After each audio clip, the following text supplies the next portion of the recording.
नमस्कार, मैं निशांत आर्य एक बार फिर से हाजिर हूँ एक नए एक्सपर्ट के साथ जो आपको बताएंगे कि कैसे करें बीपीएससी की तैयारी। आज हमारे साथ हैं अनूप कुमार सिन्हा सर, जो कि विगत 1995 से बीपीएससी के लिए तैयारी करवाते आ रहे हैं। इनके अंदर लगभग 400 से 500 विद्यार्थी ने अब तक बीपीएससी क्वालिफाई किया है। ऐसे में कि बीपीएससी के एग्जाम में सिर्फ और सिर्फ बीपीएससी के प्रारंभिक एग्जाम में सिर्फ और सिर्फ 12 से 15 दिन का समय बचा है। तो हम जानना चाहेंगे सर से, सर हमको इस बारे में बताएंगे कि कैसे करें तैयारी। तो सबसे पहले सर आपका बहुत बहुत स्वागत है हमारे इस कार्यक्रम में सर। सर हम जानना चाहेंगे कि ऐसे एग्जाम में सिर्फ और सिर्फ 10 से 15 दिन का समय रह गया है, तो कैसे करें तैयारी। और जो पीक आवर होता है, लास्ट मोमेंट होता है, उस समय कैसे तैयारी करें। सर, सबसे पहले मैं उन विद्यार्थियों को जो इस बार परीक्षा दे रहे हैं उनको अपनी तरफ से शुभकामना देना चाहूँगा। और जहाँ तक बीपीएससी जो अभी होने वाला है 12 फरवरी के, उसके बारे में मैं उनको बताना चाहूँगा कि परीक्षा बिल्कुल आपके अगले कदम पर है, बहुत नज़दीक आ चुका है। उस परिस्थिति में आप अपने क्षमता को पूरी तरह से वहन करें। जितना आलस्य अभी तक जो भी आपने कमी किसी कहीं छोड़ रखा है उसका परित्याग करें और परीक्षा को अंतिम क्षण में उसको लास्ट से देने की कोशिश करें, उसको सुंदर रूप देने की कोशिश करें, अपनी लगातार अभ्यास करें और जहाँ कहीं भी कोई कमी नजर आओ उसको तुरंत दूर करने की कोशिश करें। जो एक कमी होगा सर, ये जो आपने कहा जो कमी आवे नजर आवे उसको दो, ये किस टाइप का कमी लास्ट मोमेंट में आ सकता है। परीक्षा हॉल में विद्यार्थियों में बहुत तरह का देखा जाता है परेशानियां। जैसे उदाहरण के तौर पर, जैसे एक मेरे काफी करीबी थे और काफी अनुभवी भी थे, लेकिन परीक्षा हॉल में उन्होंने बताया कि वो कोडिंग करने में मिस्टेक कर दिए और अच्छा एग्जाम, जो सिक्योर एग्जाम को उन्होंने लूज कर दिया। तो ये बहुत, जब तक आप अभ्यास नहीं करेंगे, कहते हैं ना प्रैक्टिस मैन इंडिविजुअल परफेक्ट, जो रियाज करता है वही राज करता है। तो मैं उनको बोलना चाहूंगा कि जितने समय बचे हुए उसमें वो कुछ रियाज के लिए निकाले और फिर उसको करेक्शन करना। जैसा कि सर आपने बताया कि जो रियाज करता है वो रियाज करता है, तो बीपीएससी पीटी परीक्षा से पहले किस तरह का रियाज करना चाहिए, किस तरह का प्रैक्टिस सेट बनाना चाहिए। होता क्या है कि दो तरह का होता है। एक तो दो तरह का प्रैक्टिस, जैसे देखा इंडिविजुअली देखा जाए तो मॉडर्न इंडिया होता है, या फिर आप बिहार पोर्शन ले लो, इकोनॉमी पोर्शन ले लो। ये सब पोर्शन से क्वेश्चन बिहार में बहुत ज्यादा आता है ज्योग्राफी से, तो ये सबको इंडिविजुअली भी अलग से उस पर वर्कआउट करने की जरूरत है। और जो 150 क्वेश्चन का मॉडल क्वेश्चन जो अवेलेबल है उस पर भी वर्कआउट करने की जरूरत है। रही बात जैसे 10 मैथ होते हैं, ज्यादातर विद्यार्थी को मैं देखता हूँ कि मैथ को दरकिनार कर देते हैं, लेकिन इस बार चूंकि कंपटीशन बहुत टफ है, तो इस परिस्थिति में जहाँ क्वेश्चन मैटर करता है, तो उनको अगर वो गैस भी करते हैं तो उनका उसका विज्ञान डेवलप करना चाहिए ताकि वो ज्यादा स्कोर कर सके। सर जैसे कि इस बार बीपीएससी का सीट पहले से घोषित है कि इतना सीट इसमें होगा, तो इस लिहाजे से तो ये भी फिक्स है कि इतना ही प्रारंभिक परीक्षा का रिजल्ट आएगा। तो रिजल्ट कितना आएगा और ये रिजल्ट कितना प्रभावित करेगा कट ऑफ को। देखिए, जैसा जहाँ तक मेरी जानकारी है, शायद 642 के आसपास सीट इस बार घोषित किया गया है। अच्छा, है ना। तो उस हिसाब से 6500 के आसपास रिजल्ट आने के चांसेस है। और जब पिछले बार 28,000 रिजल्ट आया था, इस बार 6500 स्टूडेंट आएगा, यानी जस्ट 1/4 के आसपास स्टूडेंट आएगा, तो कट ऑफ बहुत ऊपर जाएगा। और मुझे जहाँ तक लगता है कट ऑफ ऊपर जाएगा ही जाएगा, साथ ही कम ही मार्क्स में पूरे स्टूडेंट आ जाएंगे। गैप बहुत कम रहेगा, कट ऑफ 100-110 के आसपास रहेगा। 100 तो हर हाल में 100 प्लस ही जाएगा, 100 प्लस ही जाएगा हर हाल में। तो सर एग्जाम का प्रारूप कैसा रहेगा, कितना क्वेश्चन इससे, इतना क्वेश्चन इससे, इस पे एक थोड़ा सा देखिए, अभी पूरा का पूरा एग्जाम प्रकरण जो है नवा संक्रमण के दौर से गुजर रहा है। हर तरफ देखें, यूपीएससी लेवल, झारखंड लेवल और दूसरे एग्जाम को भी अगर देखा जाए तो एग्जाम का जो बेसिक ओरिएंटेशन है करंट की तरफ ज्यादा होते जा रहा है। इस पिछले दिन बीपीएससी मेंस का जो क्वेश्चन है उसमें भी करंट क्वेश्चन पर बहुत ज्यादा वर्कआउट किया गया। और इन दिनों करंट बहुत सरकार बिहार लेवल पर भी और केंद्र लेवल पर भी बहुत सारे वर्क है जो लड़कों को चाहिए कि इसको एड्रेस कर लें। तो मेरा मानना है कि उनको करस के दो पार्ट में देख ले, ट्रेडिशनल एक करंट, और करंट पर ज्यादा एम्फसाइज करें ताकि वो डिसाइडिंग होगा। जो ट्रेडिशनल पार्ट होगा वो ट्रेडिशनल पार्ट में क्या पढ़ना चाहिए। ट्रेडिशनल पार्ट में जैसा आप देखते हो जो सेगमेंट फिक्स है कि मॉडर्न इंडिया से इतने क्वेश्चन आएंगे, इकोनॉमी से इतने क्वेश्चन आएंगे, ज्योग्राफी से क्वेश्चन आते हैं, बिहार सेक्शन से क्वेश्चन आते हैं। उनमें दो एस्पेक्ट है कि जो ट्रेडिशनल क्वेश्चन का वो मेजर क्वेश्चन चयन करते हैं, कंस्टिट्यूट करते हैं। मेजर इकोनॉमी में ज्यादातर क्वेश्चन इकोनॉमी करंट से बनते हैं। फिर आप बिहार ले लो या फिर आप ले लो समसामयिक नेशनल लेवल का, उस पर वर्कआउट कर सकते हैं आप।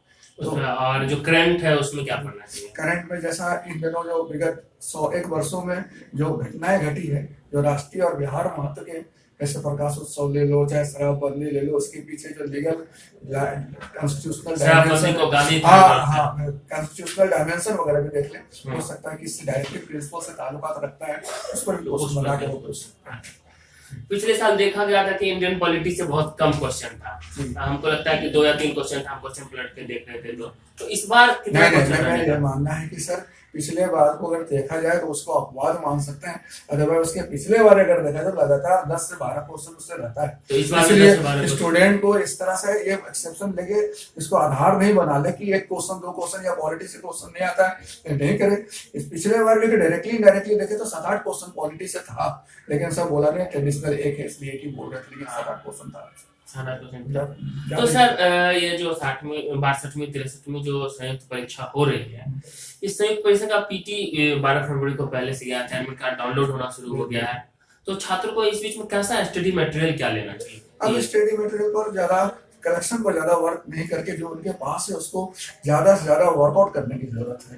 जैसे कुछ खासकर पर जैसे उन्होंने करंट पर वर्कआउट नहीं किया है, तो अभी लास्ट आवर में चाहे तो वो करंट पर वर्कआउट कर सकते हैं, लेकिन कोई नया टेक्स्ट लेकर उस पर वर्कआउट करना समय का बर्बादी है। सर एक्चुअली देखिए बीपीएससी का जो एग्जाम होता है, फॉर्म कभी बनाता है, 1 साल पहले बनाता है एडमिट कार्ड एग्जाम, तो कुछ छात्र ऐसे इंतजार में बैठे कि एडमिट कार्ड जब आएगा तब तैयारी शुरू करेंगे। तो वैसे छात्र को आप क्या टिप्स देना चाहिए, कैसे करें? ये जो घटना है ये पिछले मेन से ही धोखा दे रहा है, क्योंकि स्टूडेंट मान रहे हैं कि डेट बढ़ जाएगा जैसा बीपीएससी का आदत है, लेकिन एग्जाम हो गया। इस बार पिछले बार जो मेंस हुआ है उसमें भी लोगों के साथ ऐसा ही हुआ है, तो इसलिए मैं प्रयास ना लगाएं, अपने तरीका से पूरी तैयारी करें, मानकर तैयारी करें कि उनको एग्जाम देना है और उनको सिक्योर भी करना है उसमें। तो फिर सर अभी 12 दिन पहले अगर कोई जो भी शुरू करना चाहता हो तैयारी कि जिसका बेसिक कंप्लीट हो, वो अभी शुरू तैयार करना चाहता हो, तो क्या करेगा? पहले तो उसको चाहिए कि एक जो पिछले वर्ष जो क्वेश्चंस आए हैं उस पर पहले वर्कआउट करके देखे कि वो कितने पानी में है।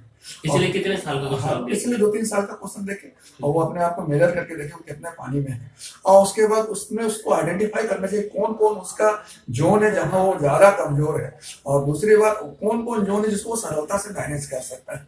कुछ पोर्शन ऐसा लेकर उसमें आप कमजोर हो तो उसमें आप 2-3 दिन में, 1 दिन में, 10 दिन में नहीं कवर कर सकते, लेकिन जो जल्दी से कवर किया सकता है उसको आप टेकअप कर सकते हैं। सर हम 2-3 विद्यार्थी से मिले थे, स्टूडेंट से मिले थे जिन्होंने 52वीं 53वीं बीपीएससी में क्वालिफाई किया, तो उन्होंने बताया कि मैथ बनाना जरूरी नहीं है, मैथ बनाए बिना भी हम क्वालिफाई किए हैं, क्योंकि उसमें ऐसा मैथ होता है जिसको 12th लेवल का मैथ होता है जिसको बनाने में काफी समय लग जाता है। तो क्या इस बार भी मैथ छोड़ देने से क्या नहीं सर, नेगेटिव मार्किंग चूंकि बीपीएससी में नहीं होता है, इसलिए क्वेश्चन छोड़ने का कोई मतलब ही नहीं होता है।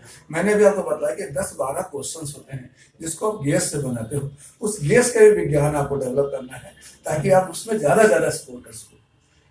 स्टडी मटेरियल कितना मायने रखता है? स्टडी मटेरियल तो स्टूडेंट का अपना एसेट होता है जो बहुत ही मायने रखता है, लेकिन वो बाजारू नहीं होना चाहिए, बल्कि उसको अपने आवश्यकता के अनुसार तैयार किया गया ब्रीफ पॉइंट आउट होना चाहिए। मानक किताब की ये किताब पढ़ना चाहिए। मानक किताब जब सामान्य तौर पर प्रिपरेशन चलता है उस समय पढ़ता है, अभी तो जरूरत नहीं है। अभी तो जो आपने वर्कआउट किया है, जितना कलेक्शन किया है, उसी पर आप बेहतर से उसको आत्मसात करें। कोई मार्केट में ऐसी किताब जो कि पीटी के लिए काफी उपयोगी हो और इस वक्त के लिए? घटना चक्र वगैरह, लोग कहते हैं घटना चक्र वगैरह में काफी करंट क्वेश्चन बनते हैं जो कम समय में ज्यादा असर करते हैं। ये बात भी है। ऐसे समय में सर जबकि 10-12-15 दिन बचा हुआ है, छात्र को क्या करना चाहिए, क्या नहीं करना चाहिए, कौन सी गलती भारी पड़ सकती है? सबसे पहला सबसे इम्पोर्टेंट स्टूडेंट्स में जो होता है कि वो नर्वस हो जाते हैं, चाहे उनमें आत्मविश्वास की कमी होने लगती है। जब बहुत सारे ऐसे बाजार में या उनके दोस्त सर्किल में ऐसे होते हैं जो काफी सिविल सर्विस में 10 साल 15 साल से लगे होते हैं, अभी तक स्ट्रगल कर रहे होते हैं, तो मैं उनको सजेस्ट करूंगा कि ऐसे पंडितों से बच के रहेंगे, क्या है कि वो बहुत अनाप शनाप सलाह भी दे देते हैं जो स्टूडेंट का कॉन्फिडेंस लूज कर देता है। इसलिए अपनी क्षमता पर भरोसा रखें। याद रखें बीपीएससी अब टैलेंट को पहचानना शुरू कर दिया है। विगत 2-3 साल से मैं लगातार देख रहा हूँ कि नए लड़कों को काफी मौका मिल रहा है, खासतौर पर लड़कियों को। तो उस परिस्थिति में उनको इधर उधर की बातों पर भरोसा करने के बजाय अपनी क्षमता पर भरोसा करना चाहिए और व्यवस्था पर विश्वास करना चाहिए। ये जो बीपीएससी परीक्षा इस बार आयोजित होगी 2017 में, इस बार तो काफी नया स्टूडेंट होगा, उनका मुकाबला काफी पुराने स्टूडेंट्स जो कि कम से कम 5 साल 10 साल से तैयारी कर रहे हैं, तो ऐसे में नए स्टूडेंट को क्या करना चाहिए? स्टूडेंट देखिए आज के तारीख में नवाचार को हर जगह सराहा जा रहा है, बल्कि प्रोत्साहित भी किया जा रहा है। तो उस परिस्थिति में उनको वो एसेट हो जाता है, वो उनके लिए किसी तरह से घातक नहीं है, केवल जरूरत है उनको अपने लेवल पर मजबूत रखने का। अपने लेवल पे मजबूत रखने का। और सर ऐसा माना जाता है कि इंग्लिश मीडियम में कुछ अच्छा मानक पुस्तक मिल जाता है या इंग्लिश मीडियम में तैयारी करने वाले छात्रों को थोड़ा बेनिफिट होता है, तो इसमें हिंदी मीडियम वाले छात्र उपेक्षित महसूस करते हैं। तो हिंदी मीडियम और इंग्लिश मीडियम में क्या कोई बेसिक डिफरेंस है? यस, जहाँ तक अच्छे सामग्री का सवाल है, ज्यादातर तो इंग्लिश मीडियम में ही नेट वगैरह आप देखते हैं, चाहे इंग्लिश। तो इस परिस्थिति में जो विद्यार्थी तैयारी कर रहे हैं उनको चाहिए कि वो अंग्रेजी मीडियम अपनी अंग्रेजी की क्षमता थोड़ा ऊंचा रखे और अंग्रेजी मीडियम के भी कुछ सोर्स को अवेलेबल इस्तेमाल करें। और सर ऐसा माना जाना चाहिए कि इंग्लिश मीडियम में लिखने के बाद क्या छात्रों का जो पिछले आपका अनुभव है 1995 से लेकर अब तक का, अंग्रेजी मीडियम के छात्र ज्यादा सफल हो रहे हैं हिंदी मीडियम के साथ? हिंदी मीडियम के बच्चे ज्यादा सफल हैं। हाँ, विगत वर्षों में इंग्लिश मीडियम के बच्चे भी बढ़ने लगे हैं। तो सर अन्य राज्य के पीसीएस, सारे राज्य के पीसीएस की परीक्षा होती है, अन्य राज्य के पीसीएस की परीक्षा के मुताबिक बीपीएससी थोड़ा लाइमलाइट फोकस में होता है, क्यों? इसके पीछे क्या कारण होता है कि दो तीन कारण है कि पिछला जो बीपीएससी का रिकॉर्ड देखा जाए और विगत 2-3 वर्षों का रिकॉर्ड देखा जाए, इसने अपने आप को काफी रिवैम्प किया है। एक साथ 800-900 लेवल का वैकेंसी बहुत कम पब्लिक सर्विस कमीशन निकालता है जो बीपीएससी निकाल रही है। एक नंबर तो ये इसका वजह हो जाता है। दूसरा, सीनियर डिप्टी कलेक्टर का पद देता है ये, और बल्क में वैकेंसी है, इतने बड़े संख्या में डीएसडीओ या सिविल एसडीओ, चाहे आप कह सकते हैं डीएसपी का बहुत कम राज्यों में निकलता है, ये भी बहुत बड़ा वजह है। तीसरा, टैलेंट का, क्योंकि बिहार के ही बच्चे दिल्ली में तैयारी और दूसरे पब्लिक सर्विस में जाते हैं, अपने हमको ऐसा अवसर मिल रहा है, तो निश्चित रूप से बीपीएससी महत्वपूर्ण हो जाता है। बीपीएससी लगातार अपना पैटर्न बदल रहा है, तो इस बार का पैटर्न जो होगा वो कितना छात्र के हित में होगा?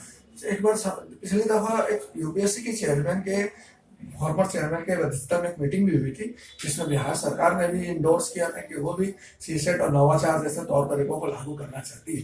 तो हो सकता है आने वाले दिनों में, इस वक्त तो नहीं लेकिन अगले वाले दिनों में आपको कुछ बीपीएससी में भी नवाचार देखने को मिलेगा। तो सर एग्जाम में 10-12-15 दिन रह गया, ऐसे में कुछ नया किया जा सकता है, तो आप क्या टिप्स देना चाहेंगे कि अनुपमा सिन्हा सर का ये टिप्स है कि 12-15 दिन में ये करना सर, वो टिप्स आप?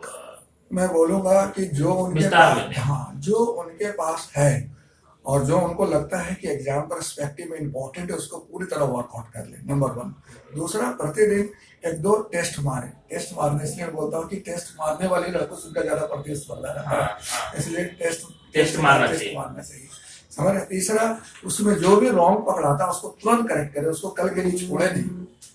नेक्स्ट, उसके बाद मैं बोलूंगा कि जो करंट पर थ्रस्ट करे, इस बार चांसेस है कि करंट से क्वेश्चंस बन सकते हैं, तो ट्रेडिशनल और करंट के बीच में बैलेंस बना के चले, दोनों को अलग अलग आजमा के देखें कि ट्रेडिशनल पर भी वो सिक्योर करते हैं कि नहीं, और करंट पर भी सिक्योर करते हैं कि नहीं, और दोनों मिलाकर करंट करके क्वालिफाई करते हैं कि नहीं।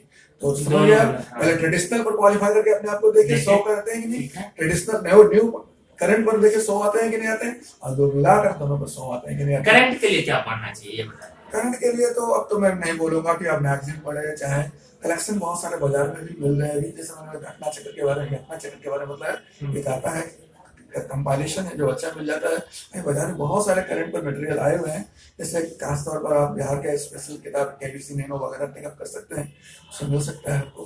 तो घटना चक्र भी, ल्यूसेंट भी, लेकिन आजकल पिछले दिनों ल्यूसेंट से आगे के लेवल का क्वेश्चन आने लगे हैं,